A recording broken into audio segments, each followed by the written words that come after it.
வணக்கம் நண்பர்களே, இந்த வீடியோவில் குவைத் நாட்டில் பார்க்க வேண்டிய முக்கியமான சுற்றுலா இடங்களை சுருக்கமாக பார்க்கலாம். முதலில் குவைத் நகரம். இது குவைத் நாட்டின் தலைநகரம். நவீன கட்டிடங்கள், பரபரப்பான வாழ்க்கை முறை ஆகியவற்றால் இந்த நகரம் பிரசித்தி பெற்றது. அடுத்ததாக குவைத் டவர்கள். குவைத் நாட்டின் அடையாளமாக விளங்கும் இந்த கோபுரங்கள் நகரத்தின் அழகை மேலும் உயர்த்துகின்றன. மூன்றாவதாக கிராண்ட் மஸ்ஜித். குவைத் நாட்டின் மிகப்பெரிய மசூதி இது. அதன் கட்டிடக்கலை அனைவரையும் கவரும். அடுத்ததாக தாரிக் ராஜ பருங்காட்சியகம்.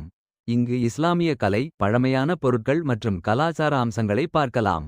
ஐந்தாவது சூக் அல் முபாரக்கியா. இது குவைத் நாட்டின் பாரம்பரிய சந்தை. உள்ளூர் உணவுகள், பொருட்கள் மற்றும் கலாச்சாரத்தை இங்கு அனுபவிக்கலாம். அடுத்து சயின்ஸ் சென்டர். குழந்தைகள் முதல் பெரியவர்கள் வரை அனைவருக்கும் பயனுள்ள அறிவியல் மையம் இது. ஏழாவதாக அல் ஷஹீத் பூங்கா. நகரத்தின் நடுவே அமைந்துள்ள அழகான பூங்கா. ஓய்வெடுக்க சிறந்த இடம். அடுத்ததாக குவைத் கடற்கரை. சுத்தமான கடற்கரை மற்றும் அமைதியான சூழல் இந்த இடத்தை சிறப்பாக்குகிறது. ஒன்பதாவது ஃபெய்லாகா தீவு. பழமையான வரலாற்று சுவடுகள் கொண்ட அழகான தீவு இது. இறுதியாக லிபரேஷன் டவர். குவைத் நாட்டின் சுதந்திரத்தின் நினைவாக கட்டப்பட்ட முக்கியமான கோபுரம். இந்த வீடியோ உங்களுக்கு பயனுள்ளதாக இருந்தால் ஷேர் பண்ணுங்க. பிடிச்சிருந்தா சப்ஸ்கிரைப் பண்ணுங்க. நன்றி, வணக்கம்.